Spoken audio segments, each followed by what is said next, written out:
राधे राधे आप सभी को। तो आज हम लोग देखेंगे 2011 का पेपर जो था उसमें 40 नंबर तक हो गया था। तो 41 नंबर से स्टार्ट किया जाएगा और आज 82 तक लगभग हो जाएगा। उसके बाद अगले वीडियो में पूरा समाप्त हो जाएगा। ठीक। तो अज्ञेय कौन से बात के कवि हैं पूछ रहा है। तो ये तो सबको पता होगा कि अज्ञेय किस बात के कवि हैं। प्रगतिवाद के हैं कि प्रयोगवाद के हैं कि छायावाद के हैं कि इनमें से कोई नहीं। तो अज्ञेय जो थे ये प्रयोगवाद के कवि थे। ठीक। सप्तक का संपादन किए थे। देखा जाए नीचे। प्रयोगवाद का आरंभ 1943 ईस्वी में सच्चिदानंद हीरानंद रसायन अज्ञेय के संपादकत्व में प्रकाशित तारसप्तक से माना जाता है। अज्ञेय ने इन्हें राव का अन्वेषी कहा है। तो इन्हें का मतलब कि प्रयोगवादी कवियों को। ठीक। हिंदी में सर्वप्रथम पंडित मुकुटधर पांडे ने जबलपुर से प्रकाशित पत्रिका में, ये मोस्ट इम्पॉर्टेंट है कि मुकुटधर पांडे ने जबलपुर में प्रकाशित पत्रिका में सन 1920 ईस्वी में हिंदी में छायावाद नामक शीर्षक से 4 किस्तों में एक लेख प्रकाशित कराया। तो मुकुटधर पांडे को माना जाता है कि सबसे पहले छायावाद शब्द का प्रयोग किए थे। मुकुटधर पांडे को लिखित रूप में छायावाद शब्द का प्रथम प्रयोक्ता स्वीकार किया जाता है। लखनऊ में अप्रैल 1936 ईस्वी में प्रगतिशील लेखक संघ की स्थापना और प्रथम अधिवेशन के समय से हिंदी में प्रगतिवादी आंदोलन की शुरुआत होती है। तो ये भी ध्यान देना है। इस अधिवेशन के प्रथम अध्यक्ष मुंशी प्रेमचंद थे। ये प्रश्न बना था। ठीक। ये जो है कि इस अधिवेशन के अध्यक्ष कौन थे। तो इस अध्यक्ष के प्रथम अध्यक्ष मुंशी प्रेमचंद थे। 1936 में लखनऊ में हुआ था। हिंदी की पहली कहानी लेखिका है। तो 42वां प्रश्न ये है कि हिंदी की पहली कहानी लेखिका कौन है। चंद्रकिरण सौनरेखा यहाँ पर रहेगा। ये देखता गलत है। बंग महिला, होमवती देवी, चंद्रमुखी ओझा। तो ये बंग महिला जो है इन्हीं को हिंदी की पहली कहानी लेखिका माना जाता है। दुलाई वाली लिखी है ना। हिंदी कहानी प्रथम महिला कहानीकार राजेंद्र बाला घोष बंग महिला है। दुलाई वाली 1907 उनकी प्रथम कहानी कृति है। ठीक। बंग महिला की अन्य कहानियां चंद्रदेव से मेरी बातें, कुम में छोटी बहू, दुलाई वाली तथा दालिया, ये इनकी रचनाएं ध्यान देना है क्योंकि ये प्रथम महिला कहानी लेखिका है ना, इसीलिए इम्पॉर्टेंट है। अब देखिए 43वां प्रश्न। गुलाबी बनो, ये गलत लिखा है, शिल्पी में थोड़ा मिस प्रिंट है। तो यहाँ पूछ रहा है गुलकी बनो एक है। गुलकी बनो कहानी के लेखक हैं त्रिलोचन, धर्मवीर भारती, शमशेर बहादुर सिंह, कुंवर नारायण। तो गुलकी बनो कहानी के लेखक कौन है। धर्मवीर भारती हैं। ठीक। गुलकी बनो, सावित्री नंबर 2, मरीज नंबर 7 तथा यह मेरे लिए नहीं आदि धर्मवीर भारती की कहानियां हैं। मुर्दों का गांव, स्वर्ग और पृथ्वी, ये चांद और टूटे हुए लोग तथा बंद गली का आखिरी मकान, ये सब धर्मवीर भारती की कहानी संग्रह है। ठीक। अब देखिए 44वां प्रश्न। अलका जयशंकर प्रसाद के किस नाटक की पात्र है। तो जयशंकर प्रसाद के नाटकों के पात्र भी पूछे जाते हैं बहुत। अलका किस नाटक की पात्र है। ध्रुव स्वामिनी की है कि विशाख की है कि स्कंदगुप्त की है कि चंद्रगुप्त की है। तो ये जो है चंद्रगुप्त नाटक की पात्र है अलका। जयशंकर प्रसाद के नाटक चंद्रगुप्त के पात्र चंद्रगुप्त। देखिए पात्र ध्यान देना है। चंद्रगुप्त तो मुख्य रहता ही है। चाणक्य, शकटार, सिंहरण, आम्भीक, राक्षस, पर्वतक। ठीक। सेल्यूकस, कार्नेलिया, कार्नेलिया है, कल्याणी है, एलिस है, मालविका है। देखिए यही अलका है, सुहासिनी, अलका सुहासिनी एक साथ याद कर लीजिएगा। अब देखिए ध्रुव स्वामिनी नाटक के पात्र चंद्रगुप्त। ठीक। चंद्रगुप्त है, रामगुप्त, शिखर स्वामी और ध्रुव स्वामी और मंदा है। अब देखिए स्कंदगुप्त नाटक के पात्र पृथ्वीसेन, स्कंदगुप्त, भट्टार्क, बंधु वर्मा, महादंडनायक, पुरुगुप्त, कुमारगुप्त, अनंत देव। अंत देव की लिखा है ना यहाँ पे, ये कुछ गलत लग रहा है, अनंत देवी होना चाहिए। देवसेना तथा विजया। ठीक। अब देखा जाए आगे 45वां प्रश्न। अशोक के फूल निबंध के रचयिता हैं। तो अशोक के फूल निबंध है, इसके रचयिता पूछ रहा है कौन है। हजारी प्रसाद द्विवेदी हैं कि गिरजा कुमार माथुर हैं कि रामचंद्र शुक्ल हैं कि कुबेरनाथ राय हैं। तो अशोक के फूल ये निबंध किसका है। ये हजारी प्रसाद द्विवेदी जी का है। अशोक के फूल कल्पलता, मध्यकालीन धर्म साधना, विचार और वितर्क, विचार प्रवाह, कूटज, साहित्य सहचर तथा आलोक पर्व, इस पे इनको साहित्य अकादमी मिला है। आलोक पर्व पे ध्यान देना है। आदि हजारी प्रसाद द्विवेदी के निबंध संग्रह हैं। अच्छा, रामचंद्र शुक्ल के निबंध संग्रह चिंतामणि के 4 भागों में संग्रहित है। तो चिंतामणि कितने भागों में है, 4 भागों में। अब देखिए प्रिय नीलकंठी, ये सब है कुबेरनाथ राय की रचनाएं हैं, निबंध, ये ललित निबंधकार हैं। प्रिय नीलकंठी हो गया, रसाकेटक, गंधमादन, विषाद योग, निषाद बांसुरी, पर्ण मुकुट, महाकवि की तर्जनी, ये नेट में लगा है, कामधेनु, पत्रमणि पुतुल के नाम। ठीक, मन पवन की नौका, किरात नदी में चंद्रमधु, दृष्टि अभिसार, त्रेता का बृहत मास, मराल। देखिए मराल अलग है, उत्तर कुरु भी अलग है, ये दोनों उत्तर कुरु एक है और मराल अलग है। वाणी का क्षीर सागर, अंधकार में अग्निशिखा, ये कहीं पूछा हुआ प्रश्न है, अंधकार में अग्निशिखा कुबेरनाथ राय लिखे हैं। तथा आगम की नाव आदि कुबेरनाथ राय के निबंध संग्रह है। ठीक, तो ये ललित निबंधकार थे। ये हो गए अभिदेव मिश्र हो गए, हजारी प्रसाद द्विवेदी हो गए, ये लोग ललित निबंधकार थे। इनमें से कौन सी स्वीकृत आत्मकथा है? तो आत्मकथा कौन है इसमें? एक कलम का सिपाही है, कि चीड़ों पर चांदनी है, कि अर्धकथानक है, कि बाणभट्ट की आत्मकथा है? तो देखिए कलम का सिपाही जो है अमृतलाल लिखे हैं, तो ये जीवनी हो जाएगी ना प्रेमचंद की। चीड़ों पर चांदनी निर्मल वर्मा की रचना है, तो यात्रा वृत्तांत भी इसको माना जाता है कहीं कहीं। अर्धकथानक है, ठीक, ये आत्मकथा है। और ये बाणभट्ट की आत्मकथा हमेशा देख के इसमें कन्फ्यूजन करना चाहता है, क्योंकि इसमें आत्मकथा दिया है लेकिन यह है उपन्यास हजारी प्रसाद द्विवेदी का, तो ये हो जाएगा अर्धकथानक। ठीक, बनारसी दास जैन की आत्मकथा है, 1641 में लिखे थे इसको, ब्रजभाषा गद्य में, नहीं गद्य में नहीं पद्य में लिखे थे। ठीक, ध्यान देना है। अर्धकथानक 1641 बनारसी दास जैन द्वारा ब्रजभाषा पद्य में कृत आत्मकथा है, जिसे हिंदी का प्रथम प्राचीनतम आत्मकथा माना जाता है। तो हिंदी की प्रथम प्राचीनतम आत्मकथा इसे माना जाता है अर्धकथानक को। कलम का सिपाही प्रेमचंद के पुत्र अमृत राय द्वारा रचित प्रेमचंद की जीवनी है। चीड़ों पर चांदनी निर्मल वर्मा का निबंध संग्रह है। बाणभट्ट की आत्मकथा हजारी प्रसाद द्विवेदी का उपन्यास है। अब देखिए अर्धकथानक किस विधा की रचना है, रिलेटेड ही पूछ लिया उसी से। उपन्यास है कि जीवनी है कि नाटक है कि आत्मकथा है? तो अर्धकथानक क्या है हम लोग देखें अभी, ये आत्मकथा है। ठीक, सन 1641 ईस्वी में बनारसी दास जैन ने ब्रजभाषा पद्य में अर्धकथा या अर्धकथानक ज़्यादा याद रखना है, ठीक, नामक आत्मकथा की रचना की थी, जिसे हिंदी का प्रथम प्राचीनतम आत्मकथा माना जाता है। अब देखा जाए 48वां प्रश्न, प्रसाद द्वारा रचित इरावती कैसा उपन्यास है? तो प्रसाद जी 3 उपन्यास लिखे थे, कंकाल, तितली, इरावती। जो इरावती अपूर्ण था, तो पूछ रहा है कि कैसा उपन्यास है इरावती, सामाजिक है कि ऐतिहासिक है कि पौराणिक है कि यथार्थवादी है? तो ये जो इरावती उपन्यास है इनका, ये ऐतिहासिक है। ठीक, इसमें गलत दिया हुआ है। जयशंकर प्रसाद द्वारा कृत उपन्यास इरावती एक अपूर्ण ऐतिहासिक, ये ध्यान देना कि अपूर्ण है, ये भी मोस्ट इम्पॉर्टेंट है कि अपूर्ण है, अपूर्ण ऐतिहासिक उपन्यास है। ठीक, तो इसको ध्यान देना कि ये अपूर्ण है और ऐतिहासिक है। हिंदी साहित्य में जयशंकर प्रसाद को प्रकृतिवादी या यथार्थवादी उपन्यास का जनक माना जाता है, ये तो गलत लिखा है साफ एकदम। ठीक, कि हिंदी साहित्य में जयशंकर प्रसाद को प्रकृतिवादी यथार्थवादी उपन्यास का जनक माना जाता है, ये सही नहीं है। जयशंकर प्रसाद द्वारा कृत अन्य उपन्यास कंकाल तथा तितली हैं। ठीक, तो कंकाल और तितली इनके उपन्यास हैं। और कंकाल में तत्कालीन समाज का यथार्थ चित्रण तथा तितली में पूंजीपतियों द्वारा निम्न वर्ग का शोषण इत्यादि दर्शाया गया है। तो ये जो यहाँ पे लिखा है ना कि जयशंकर प्रसाद को प्रकृतिवादी या यथार्थवादी उपन्यास का जनक माना जाता है, तो ये यहाँ पे गलत लिखा है, क्योंकि हिंदी में जो है कि प्रकृतिवादी उपन्यासों का जनक पांडे बेचन शर्मा उग्र को माना जाता है। ठीक, इसको ध्यान देना है। अब आगे देखा जाए 49वां प्रश्न, इनमें से कौन सा उपन्यास प्रेमचंद का नहीं है? कौन सा उपन्यास प्रेमचंद का नहीं है?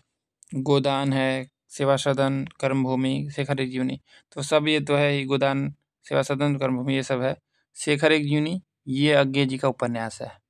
ठीक, शेखर एक जीवनी हो गया, नदी के दीप हो गया, और अपने अपने अजनबी, ये सब अज्ञे जी के उपन्यास है। देवस्थान रहस्य, देखिए प्रेमचंद के उपन्यास कौन कौन से हैं? देवस्थान रहस्य है, प्रेमा है, ये बाद में प्रतिज्ञा नाम से हो गया, सेवा सदन है 1918, वरदान, प्रेमाश्रय, रंगभूमि, इसी का पात्र है सूरदास, जिसको पूछा गया था परीक्षा में कि कौन सा पात्र सूरदास किस उपन्यास का पात्र है। कायाकल्प है, निर्मला है 27 में, प्रतिज्ञा, गबन, कर्मभूमि, गोदान 36 में, तथा मंगलसूत्र अपूर्ण है, जिसको इनके पुत्र अमृत राय पूर्ण किए। आदि प्रेमचंद के उपन्यास हैं, जबकि शेखर एक जीवनी, नदी के दीप तथा अपने अपने अजनबी आदि आगे के उपन्यास हैं। तो इसमें पात्र ध्यान देना है। शेखर यूनि के शेखर, शशि, सरस्वती ये पात्र हैं। नदी के द्वीप के पात्र कौन है? भुवन, रेखा, गौरा, चंद्रमाधव। और अपने अपने अजनबी के भी पात्र फेमस ही हैं। ठीक, यूके और सेल्मा, हाँ याद आ गया, यूके और सेल्मा ये 2 पात्र हैं। ठीक, ध्यान देना है। और भी पात्र होंगे लेकिन ये पात्र फेमस हैं, यूके और सेल्मा। आगे के उपन्यास हैं ये सब। 50वां प्रश्न देखा जाए। हिंदी में रिपोर्ताज का आरंभ किस युग में हुआ था? तो हिंदी में रिपोर्ताज का आरंभ किस युग में हुआ? द्विवेदी युग में हुआ कि भारतेंदु युग में हुआ कि प्रसाद युग में हुआ कि प्रसादोत्तर युग या छायावदोत्तर युग में हुआ? तो इसमें ये वाला जो सही है यही वाला होगा, क्योंकि 1936 में, ठीक, 1936 से शुरुआत होती है किसकी? देखिए 1918 से माना जाता है कि 1936 तक ये छायावाद है। ठीक, उसके बाद लगभग ख़त्म ही हो जाता है। तो 1938 में एक पंथ की पत्रिका थी रूपाब, उसी में ये छपा था। हिंदी का पहला रिपोर्टाज जो था शिवदान सिंह चौहान लिखे थे। तो ये ध्यान देना है कि इसीलिए 36-38 कितना थोड़ा सा बसा गया, इसलिए प्रसादोत्तर युग या छायावदोत्तर युग मान लिया जाता है। ठीक, तो यहाँ पर हो जाएगा प्रसादोत्तर युग, छायावदोत्तर युग। अब देखा जाए नीचे, हिंदी साहित्य में रिपोर्ताज प्रसादोत्तर युग, छायावदोत्तर युग से प्रारंभ होता है। हिंदी में रिपोर्ताज के जनक शिवदान सिंह चौहान को माना जाता है। ये मोस्ट इंपॉर्टेंट क्वेश्चन है। ठीक, हिंदी में रिपोर्ताज के जनक शिवदान सिंह चौहान को माना जाता है। रूपाब पत्रिका में दिसंबर 1938 में प्रकाशित लक्ष्मीपुरा को, देखिए लक्ष्मीपुरा जो है ना 1938 में ये रूपाब में प्रकाशित हुआ था, को हिंदी का प्रथम रिपोर्ताज माना जाता है। तो हिंदी का प्रथम रिपोर्ताज लक्ष्मीपुरा और प्रथम रिपोर्ताज लेखक शिवदान सिंह चौहान। ठीक, रिपोर्ताज फ्रांसीसी शब्द है, ये मोस्ट इंपॉर्टेंट है। यहाँ पे जितना दिया है सब मोस्ट इंपॉर्टेंट है कि 1938 में किस में प्रकाशित हुआ? रूपाब में। और क्या नाम है उसका? लक्ष्मीपुरा नाम है। रिपोर्ताज किस भाषा का शब्द है? भी प्रश्न बना है, फ्रांसीसी शब्द है। रिपोर्ताज के जनक के रूप में रूसी साहित्यकार इलिया एहरनबर्ग को स्वीकार किया जाता है। ठीक, अब देखिए हमारी यात्रा की यात्रा वृत्तकार हैं। हमारी यात्रा नाम से यात्रा वृत्तांत कौन लिखा है? भगवान दास वर्मा, कल्याण चंद्र, लोचन प्रसाद पांडे, यशपाल जैन। तो हमारी यात्रा नाम से कौन लिखा है? लोचन प्रसाद पांडे। हमारी यात्रा लोचन प्रसाद पांडे। रूस के 46 दिन, यशपाल जैन। ठीक, तो यात्रा साहित्य से प्रश्न है। बनारसी चतुर्वेदी के रेखा चित्र हैं, तो हम लोग रेखा चित्र में ये पढ़े हैं एकदम अच्छे से। बनारसी चतुर्वेदी क्या क्या रेखा चित्र लिखे हैं? तो रेखा चित्र, सेतुबंध, उपयुक्त दोनों, स्मारिका। तो रेखा चित्र और सेतुबंध ये दोनों लिखे हैं, तो ये वाला सही हो जाएगा, सी वाला। ठीक, रेखा चित्र 1952 तथा सेतुबंध ये भी 1952 बनारसीदास चतुर्वेदी का रेखा चित्र है। जबकि स्मारिका अतीत के चलचित्र, स्मृति की रेखाएं तथा मेरा परिवार आदि महादेवी का रेखा चित्र है। ठीक, एक चीज इसमें ध्यान देना है कि मेरा परिवार जो है महादेव वर्मा का संस्मरण है, ये रेखा चित्र में नहीं आता है। अब देखिए 53वां प्रश्न, अमिट रेखाएं के संस्मरण रेखा चित्रकार हैं। तो अमिट रेखाएं नाम से किसका संस्मरण है? विष्णु प्रभाकर का है कि सत्यवती मल्लिक का है कि देवेंद्र सत्यार्थी का है कि शिवपूजन सहाय का है? तो अमिट रेखाएं ये सत्यवती मल्लिक। ठीक, एकदम इसको ध्यान रखना है, संस्मरण से प्रश्न पूछ रहा है, ये सब लघु विधा में आता है। तो अमिट रेखाएं सत्यवती मल्लिक, वे दिन वे लोग, शिवपूजन सहाय लिखे। ठीक, संस्मरण है इनका। और वे दिन बस रहेगा तो निर्मल वर्मा का उपन्यास हो जाएगा। यादों के काफिले, देवेंद्र सत्यार्थी। ठीक, विष्णु प्रभाकर के संस्मरण निम्न है। देखिए विष्णु प्रभाकर बहुत ज़्यादा संस्मरण लिखे हैं, तो इनके संस्मरण देख लिया जाए कौन कौन सा है। जाने अनजाने, यादों की तीर्थ यात्रा, मेरे अग्रज मेरे मित्र। और देखिए ये समांतर के स्वप्न पुरुष है ना, ये साहित्य के रहेगा, साहित्य का स्वप्न पुरुष है। ठीक, राह चलते चलते, हमारे पथ प्रदर्शक, हम सफर मिलते हैं, सृजन के सेतु यहाँ पे रहेगा, आकाश एक है, यादों की छाव में इत्यादि, ये सब इनके संस्मरण है विष्णु प्रभाकर के। देखिए गणेश शंकर विद्यार्थी रचित गांधी की जीवनी है। तो महात्मा गांधी की जीवनी कई लोग लिखे हैं। ठीक, तो ये पूछ रहा है कि गणशंकर विद्यार्थी किस नाम से लिखे हैं? बापू नाम से लिखे हैं कि श्री गांधी नाम से लिखे हैं कि करमवीर गांधी नाम से लिखे हैं कि अकाल पुरुष गांधी नाम से लिखे हैं? तो गणशंकर विद्यार्थी जो है करमवीर गांधी नाम से लिखे हैं। ठीक, और ये प्रताप पत्रिका इन्हीं की थी, गणशंकर विद्यार्थी। ठीक ना, और ये करमवीर गांधी नाम से लिखे हैं। यहाँ पे शिल्पी में गलत दिया है, क्योंकि अकाल पुरुष गांधी नाम से जैनेन्द्र लिखे हैं, जैनेन्द्र कुमार। ठीक, तो इसको ध्यान देना है। अब देखा जाए 55, इनमें से जगन्नाथ दास रत्नाकर की कृति छांटिए। जगन्नाथ दास रत्नाकर की कृति कौन सी है? इसमें उद्धव शतक है कि भ्रमर गीत है कि गीतावली है कि रश्मिरथी है? तो उद्धव शतक, जगन्नाथ दास रत्नाकर, ठीक। और भ्रमर गीत तो ये लिखे हैं, सूरदास भी लिखे हैं। रश्मिरथी दिनकर की रचना है जिसमें कर्ण के बारे में है। गीतावली, कृष्ण गीतावली, तुलसीदास की रचना है। गंगा अवतरण, उद्धव शतक, हरिश्चंद्र, हिंडोला, ये हिंडोला ध्यान देना है। श्रृंगार लहरी, कलकासी तथा वीराष्टक आदि जगन्नाथ दास रत्नाकर की कृतियां हैं, काव्य कृतियां हैं। गीतावली तुलसीदास की, भ्रमर गीत कृष्णदास की तथा रश्मिरथी रामधारी सिंह दिनकर का खंड काव्य है, ठीक। अब देखिए निहार की रचना किसने की है? निहार, रश्मि, नीरजा, सब किसकी रचनाएं हैं? महादेव वर्मा की है कि अज्ञेय की है कि दिनकर की है कि पंत की है? तो निहार की रचना किसने की? महादेवी वर्मा, ठीक। निहार, रश्मि, नीरजा, नीरजा पे इनको शेखसरिया पुरस्कार मिला है, इसको भी ध्यान देना है। सांध्य तो निहार, रश्मि, नीरजा, सांध्य ये चारों को मिलाकर यामा में, ठीक, यामा में कर दिया गया, तो यामा पे मिल गया इनको ज्ञानपीठ पुरस्कार। दीपशिखा तथा सप्तपर्णा, इसको भी ध्यान देना है। आदि महादेवी वर्मा की काव्य कृतियाँ हैं। महादेवी वर्मा को हिंदी की विशाल मंदिर की वीणा पाड़ी कहा जाता है, ठीक। निराला जी का है ना।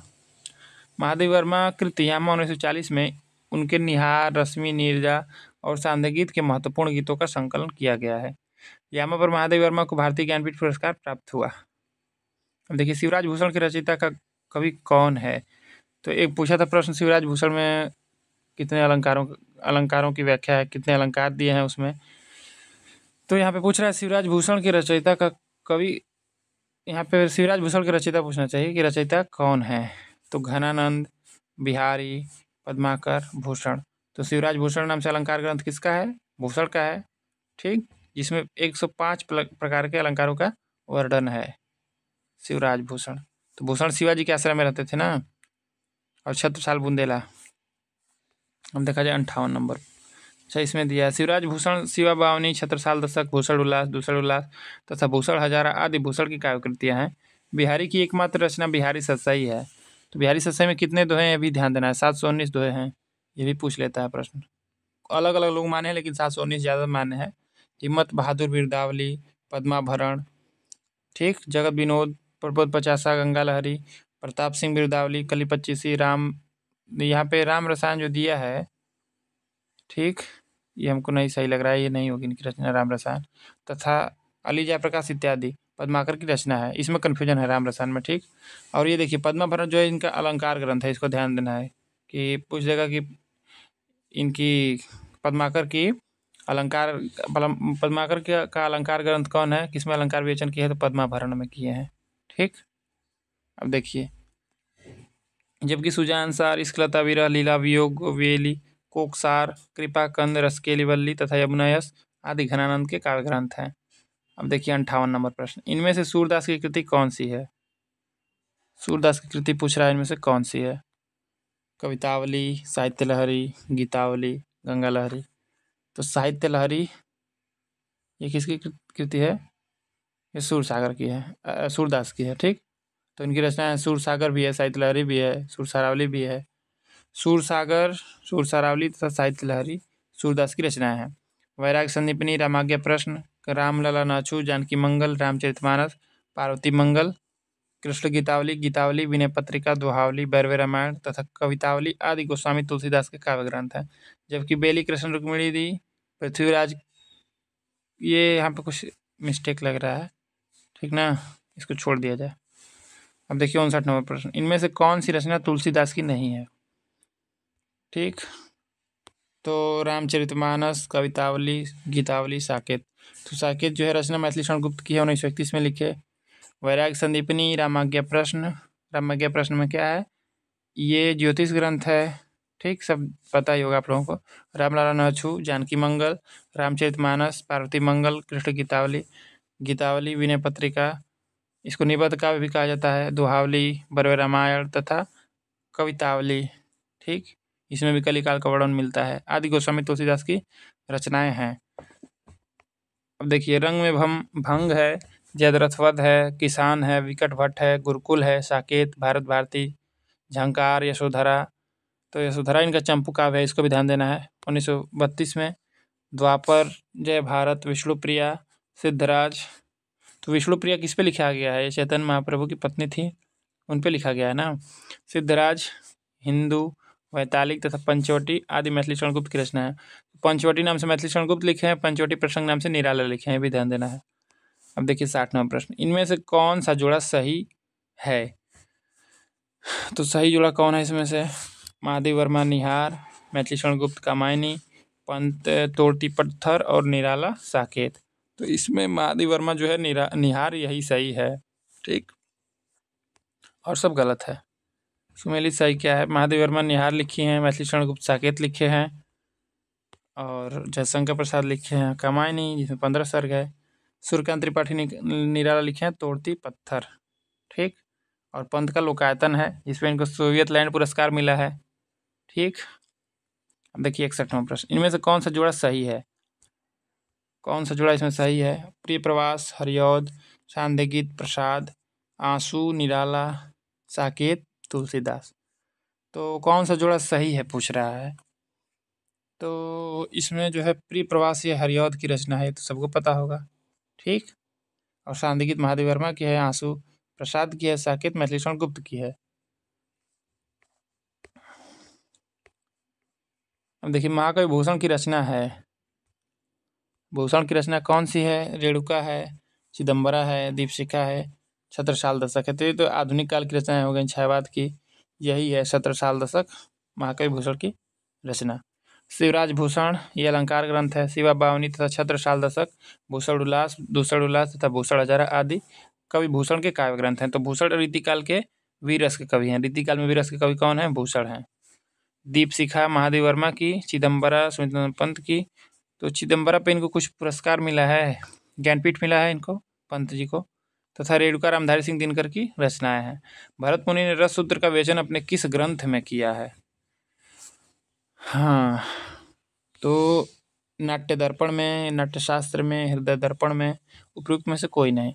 तो भरत मुनि ने रस सूत्र का विवेचन किसमें किया है? नाट्यशास्त्र में किया है। भरत मुनि ने रस सूत्र की व्याख्या अपने ग्रंथ नाट्यशास्त्र में लिखा है। भरत मुनि को संस्कृत काव्यशास्त्र का प्रथम आचार्य माना जाता है, ठीक। इसको ध्यान देना है कि संस्कृत काव्यशास्त्र का प्रथम आचार्य किसे माना जाता है? भरत मुनि को माना जाता है। आचार्य भरत ने नाट्यशास्त्र के को पंचम वेद कहा है। यहाँ पे ध्यान देना है, यहाँ पे गलत लिखा है। ये दिया है ना कि आचार्य भरत ने नाट्यशास्त्र, यहाँ पे को रहेगा पंचम देव, यहाँ पे लिखा है पंचम वेद रहना चाहिए, पंचम वेद का है। इनका समय द्वितीय सती माना जाता है। भरत मुनि ने रसों की संख्या 8 माना है। भरत मुनि ने नाट्यशास्त्र में 10 गुण, 10 दोष तथा 4 अलंकार की मीमांसा की है। अब देखा जाए आगे, अनुभावों के कितने भेद होते हैं? अनुभावों के कितने भेद होते हैं? 2, 3, 4, 6। तो ये 4 होते हैं, सबको पता होगा। भरत मुनि ने अपने नाट्यशास्त्र में भावों की संख्या 49 कही है। तो जिसमें 33 संचारी भाव, 8 अस्थायी भाव, 4 अनुभाव तथा 2 विभाव, ठीक, आलम्बन विभाव, उद्दीपन विभाव। अब देखिए अनुभाव 4 कौन कौन से हैं? तो कायिक है, सात्विक है, वाचिक है, आहार्य है, आहार्य, ठीक। विभाव, आलम्बन और उद्दीपन।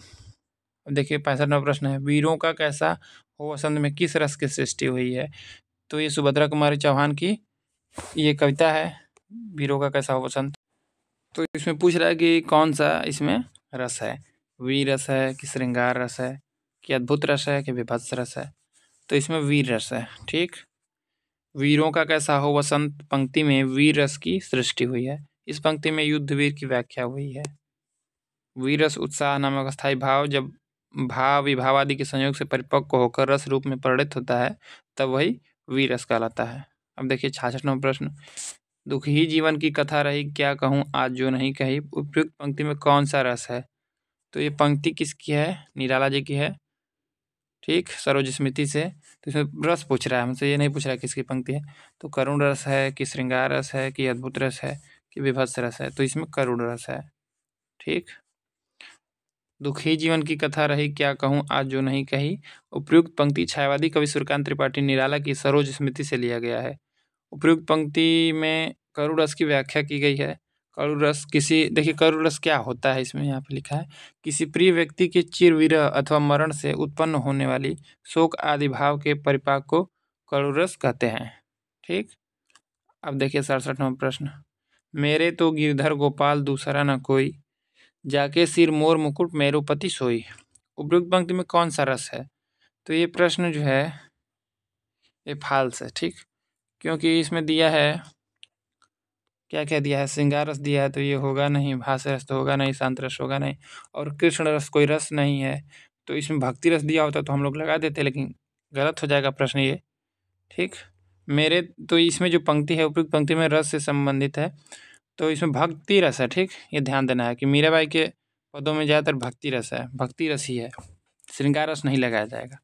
सहृदय के हृदय में वासना या संस्कार रूप में स्थित ईश्वर विषय का स्थायी भाव जब विभाव अनुभाव और संचारियों द्वारा पुष्ट होकर जब रसावस्था में पहुंचता है तब भक्ति रस निष्पन्न होता है। ठीक, अब देखिए 68 नंबर प्रश्न, मेरी भव बाधा हरो राधा नागर सोय, जातन की झाई परे श्याम हरित दुति हो। उपयुक्त पंक्ति में कौन सा रस है? अब देखिए ये प्रश्न है ठीक ठाक। भक्ति रस इसमें ऑप्शन दिया है, श्रृंगार रस, अद्भुत रस, वीर रस, तो इसमें भी भक्ति रस है। ठीक, मेरी भव बाधा हरो राधा नागर सोय, जातन की छाई परे श्याम हरित दुति होय। उपयुक्त पंक्ति में भक्ति रस है। भक्ति रस के बारे में दिया है वही चीज जो ऊपर दिया था। ठीक, कि हृदय स्थित विषय ईश्वर विषय के अस्थायी भाव जब विभाव अनुभाव और संचारियों द्वारा पुष्ट होकर जब रसावस्था में पहुंचता है तब भक्ति रस निष्पन्न होता है। निम्न में कौन मात्रिक छंद है? मात्रिक छंद कौन है? दोहा, चौपाई, रोला, तो ये सभी हो जाएंगे। ठीक, दोहा, चौपाई, रोला ये सभी मात्रिक छंद है। दोहा छंद 4 चरण 13-11 13-11, इसके विषम चरणों में 13 और सम चरणों में 11 मात्राएं होती हैं। चौपाई छंद 4 चरण, प्रत्येक चरण में 16 मात्राएं, चरणों के अंत में दीर्घ, गुरु के बाद ह्रस्व लघु वर्ण नहीं आता, पदों के अंतिम अक्षर समान होते हैं। अब देखिए रोला छंद 4 चरण 11 और 13 मात्राएं, इसके प्रत्येक चरणों में 24 मात्राएं होती हैं, 11 और 13 मात्राओं पर विराम होता है। तो मात्रिक का मतलब कि जिसको मात्रा से गिना जाता है उसको मात्रिक कहा जाता है, वर्णिक मतलब कि इसको वर्णों से गिना जाता है। अब देखिए छंद शास्त्र के प्रणेता आचार्य माने जाते हैं। छंद शास्त्र के प्रणेता पतंजलि, पिंगल, पाणिनि, मनु, तो ये पिंगल को छंद शास्त्र का प्रणेता माना जाता है। छंद को पहले पिंगल भी कह दिया जाता था, छंद को पिंगल कहा भी जाता है। ठीक, पिंगल शास्त्र। तो देखिए छंद शास्त्र के प्रणेता आचार्य पिंगल ऋषि हैं। पिंगलाचार्य का छंद सूत्र छंद शास्त्र पर आदि यानी कि सर्वप्रथम ग्रंथ है। अष्टाध्यायी की रचना पाणिनि ने की है। ठीक, अब देखिए 71वां प्रश्न, मंगल भवन अमंगलहारी, इसको तो सबको पता रहना चाहिए कि इसमें क्या है। पूछ रहा है इसमें कि मंगल भवन अमंगलहारी द्रवशु दशरथ, ठीक, अजीर बिहारी। अब देखिए इस पंक्ति में किस छंद का प्रयोग हुआ है? दोहा छंद है कि चौपाई है कि सोरठा है कि सवैया? तो ये चौपाई है। ठीक, उपयुक्त पंक्ति में चौपाई छंद का प्रयोग हुआ है। यह चौपाई गोस्वामी तुलसीदास द्वारा रचित रामचरितमानस में उल्लेखित है। अब देखिए चौपाई छंद के बारे में दिया है, यह मात्रिक सम छंद है। मात्रिक सम छंद है, इसके प्रत्येक चरण में 16 मात्राएं होती हैं। चरण के अंत में जगड़ और तगड़ का आना वर्जित है। तुक पहले चरण के दूसरे और तीसरे से चौथे से मिलती है यदि प्रत्येक चरण के अंत में होती है। अब देखा जाए 72वां प्रश्न, निज भाषा उन्नति है सब उन्नति को मूल, बिन निज भाषा ज्ञान के मिटे न हिय को सूल। तो इसमें पंक्ति में कौन सा छंद पूछ रहा है? ठीक, तो दोहा छंद है कि रोला है कि चौपाई है कि बरवे है? तो इसमें देखिए पूरा मिला के 24 हो जाएगा। ये जो दिया है ना इसमें एक ही में पूरा 24 हो जाएगा, तो ये क्या हो जाएगा? रोला हो जाएगा। ठीक, उपयुक्त पंक्ति रोला छंद में है। यह पंक्ति गद्य साहित्य के जन्मदाता भारतेंदु हरिश्चंद्र ने लिखा है। इसमें भारतेंदु जी ने अपनी भाषा की महत्ता को सर्वोत्तम बताया है। अब देखिए 73वां प्रश्न, सूर सूर तुलसी शशि उडगन केशव दास और कवि खद्योत्सम जहाँ तहाँ कर करे प्रकाश, जेते करे प्रकाश, इन पंक्तियों में किस अलंकार का प्रयोग हुआ है? अनुप्रास, यमक, उत्प्रेक्षा, विरोधाभास। तो देखा जाए इसमें क्या दिया है, विरोधाभास दिया है। कैसे दिया है इसको देख लिया जाए। तो सूर शूर तुलसी शशि उद्गन केशवदास। तो उस समय तो वो सूरदास की बड़ाई की गई है कि सूर्य हैं, तुलसीदास को कहा गया है कि चंद्रमा है, और केशवदास को कहा गया है कि ये उद्गन मतलब कि तारा, जैसे नक्षत्र कहा जाता है ना, तारे हैं। और कवि खद्योत मतलब कि और लोग कवि जो हैं वो खद्योत मतलब कि जुगनू होता है ना, जुगनू आप लोग देखे होंगे, वही उसके समान है जो जहाँ तहाँ प्रकाश कर रहा है। तो यहाँ पे विरोधाभास इसलिए है क्योंकि इनको ज़्यादा बता दिया गया है और इनको बहुत छोटा बताया गया है और कवि जो है। प्रस्तुत पंक्ति में विरोधाभास अलंकार का प्रयोग हुआ है। विरोधाभास अलंकार जहाँ विरोध ना होते हुए विरोध का आभास दिया जाए वहाँ विरोधाभास अलंकार होता है, इसलिए विरोधाभास पड़ा है। विरोध न होते हुए भी विरोध का आभास दिया जाए। ठीक, अब देखिए 74 नंबर प्रश्न। नील परिधान बीच सुकुमार, खुल रहा मृदुल अधखुला अंग, खिला हो ज्यों बिजली का फूल, मेघ बन बीच गुलाबी रंग। इन पंक्तियों में कौन सा अलंकार है? उत्प्रेक्षा, श्लेष, रूपक, उपमा। तो यहाँ पे उत्प्रेक्षा अलंकार है। ठीक, संभावना वाला रहता है तो वहाँ पे क्या रहता है, उत्प्रेक्षा रहता है। देखा जाए इसको, नील परिधान बीच सुकुमार, खुल रहा मृदुल अधखुला अंग, खिला हो ज्यों बिजली का फूल, मेघ बन बीच गुलाबी रंग। इन पंक्तियों में उत्प्रेक्षा अलंकार का प्रयोग हुआ है। यह छायावादी प्रवर्तक कवि जयशंकर प्रसाद की कालजयी महाकाव्य कामायनी से लिया गया है। ठीक, उत्प्रेक्षा अलंकार क्या है इसको देख लिया जाए। उपमेय यानी कि प्रस्तुत में कल्पित उपमान अप्रस्तुत की संभावना को उत्प्रेक्षा अलंकार कहते हैं। अब 75 नंबर है, चरण कमल बंदो हरिराय में कौन सा अलंकार है? चरण कमल, तो यहाँ पे चरण कमल दे दिया है ना, यहीं पे पकड़ में आ जा रहा है चरण कमल। तो यहाँ पे यमक होगा कि रूपक होगा कि श्लेष होगा कि अनुप्रास होगा? तो यहाँ पे रूपक अलंकार हो जाएगा। चरण कमल बंदो हरिराई पंक्ति में रूपक अलंकार का प्रयोग हुआ है। रूपक अलंकार है उपमेय या उपमान का आरोप या उपमान, और उपमेय का अभेद ही रूपक है। तो इसमें अभेद हो जाता है, चरण जो है कमल के समान है। ठीक, समान नहीं है मतलब चरण ही कमल है, तो इसमें अभेद हो जा रहा है, इसलिए रूपक हो जा रहा है। और यमक तो पता ही होगा सबको, यमक का मतलब युग्म होता है, श्लेष का मतलब भी पता है कि श्लेष का मतलब कि चिपका हुआ, और अनुप्रास भी पता है, वर्णों की आवृत्ति होती है। ठीक, एक ही वर्ण की आवृत्ति होती है। अब देखा जाए उपमेय, यहाँ पे दिया है ना, उपमेय को उपमान का रूप देना, वाचक पद का लोप, उपमेय का भी साथ साथ वर्णन, ये सब ये रूपक अलंकार के भेद हैं, कैसे कैसे रूपक हो जाता है। अब 76 नंबर देखिए, बिहार की राजधानी, यहाँ पे बिहारी, हिंदी वाले बिहारी हमको याद आ जा रहे हैं। बिहार की राजधानी पटना किस बिहारी बोली क्षेत्र में स्थित है? तो पटना में कौन सी बोली जाती है ये पूछ रहा है। मैथिली, भोजपुरी, मगही, अंगिका। तो ये मगही बोली जाती है पटना में। ठीक, मगध प्रांत की बोली को मगही कहते हैं। पटना, गया, हजारीबाग, भागलपुर तथा मुंगेर आदि स्थानों पर मगही बोली जाती है। मैथिली वैशाली, विदय तथा अंग जनपद की संयुक्त प्रांत की बोली है। इसको भी ध्यान देना है कि मैथिली कहाँ की बोली है, वैशाली, विदय तथा अंग जनपद की संयुक्त प्रांत की बोली है। दरभंगा, मुजफ्फरपुर, पूर्णिया तो सबको याद ही होगा। उत्तरी मुंगेर तथा उत्तर भागलपुर के जिलों में मैथिली बोली जाती है। भोजपुरी शाहबाद, छपरा, चंपारण, गोरखपुर, बलिया और बनारस आदि क्षेत्रों में बोली जाती है। खड़ी बोली की पहली रचना है, खड़ी बोली की पहली रचना पूछ रहा है।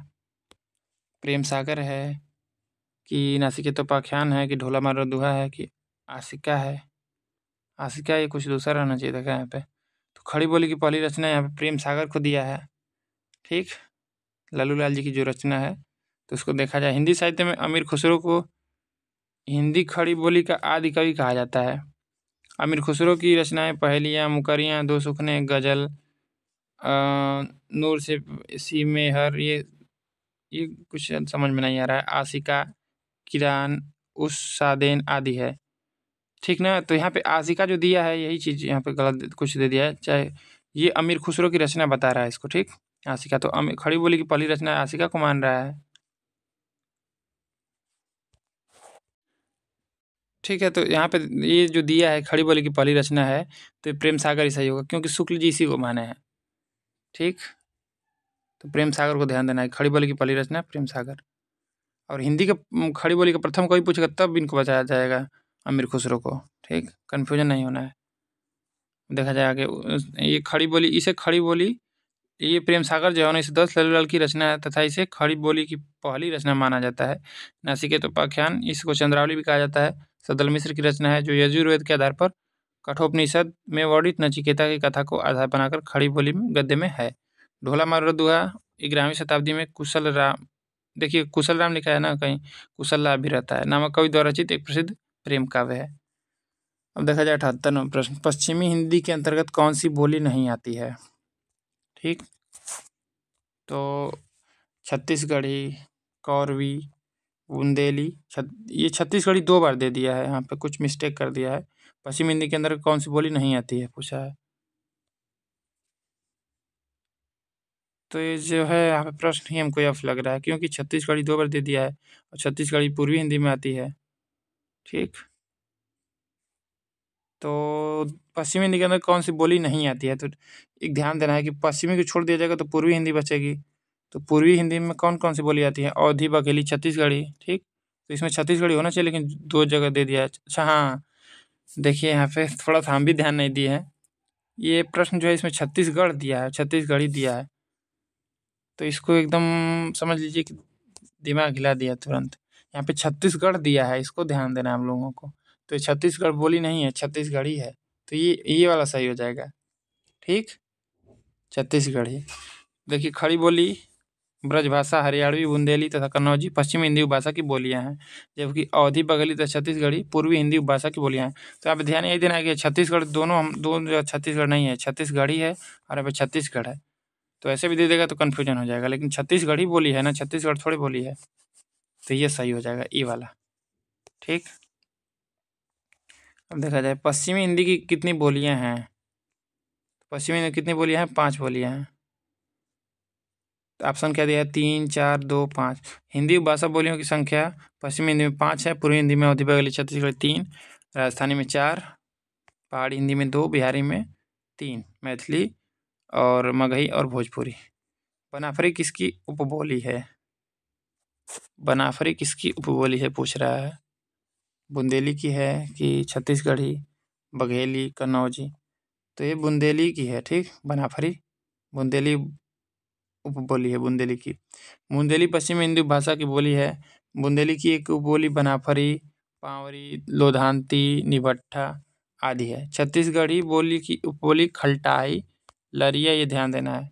बघेली बोली की उपबोली रिवाई तथा निभट्ठा है, ठीक। तो ये खलटाई को ध्यान देना है और लरिया को, ये छत्तीसगढ़ी बोली की उपबोलियाँ हैं। बघेली बोली की उपबोली रिवाई तथा निभट्ठा है, ये भी ठीक है। अब 81 नंबर देखा जाए, सिंधी भाषा का संबंध किससे है, सिंधी भाषा का संबंध किससे है, तो पैसाची से है कि ब्राचड़ से है कि मगही से है कि सौरसेनी से है। तो इसका संबंध किससे, ब्राचड़ से है। ब्राचड़ का सिंधी का संबंध किससे है, ब्राचड़ भ्रंश से है। पैसाची लहंदा पंजाबी, सौरसेनी से पश्चिमी हिंदी, राजस्थानी, पहाड़ी, गुजराती और मगधी से बिहारी, बंगला, उड़िया, असमिया, महाराष्ट्री से मराठी, अर्धमागधी से पूर्वी हिंदी। अब अंतिम प्रश्न है आज का, आज थोड़ा जल्दी हो गया है, ठीक, ज़्यादा टाइम नहीं लिया गया है, तभी भी हो गया होगा टाइम उतना ही। देखिए हिंदी किस परिवार की भाषा है, किस परिवार की भाषा है, सामी, हामी, भारोपी, काकेशी, पापुई। तो ये भारोपी भाषा परिवार की है, ठीक। हिंदी हिंदी भाषा भारोपीय भारत यूरोप परिवार के अंतर्गत आती है। इसका भौगोलिक क्षेत्र यूरोप एशिया है। सामी हामी परिवार तथा काकेरी परिवार, यहाँ पे काकेशी परिवार रहेगा, का भौगोलिक क्षेत्र यूरेशिया है। पापुई का भौगोलिक क्षेत्र प्रशांत महासागरीय भूखंड है। तो यहाँ तक आज हम लोगों का समाप्त हो गया, ठीक। तो अब इसके आगे देखा जाएगा कल, ठीक ना। और जहाँ तक जल्दी पेपर कराने की बात है तो एक अलग से हम बना देंगे, उसमें बस एक ही वीडियो में ये पूरा पेपर समाप्त हो जाएगा। तो वैसा भी देख लिया जाएगा, लेकिन पहले थोड़ा आराम से देख लिया जाए, क्योंकि एक बार अच्छे से समझ लिया जाएगा कोई तभी उसको जल्दी देखेगा, ठीक।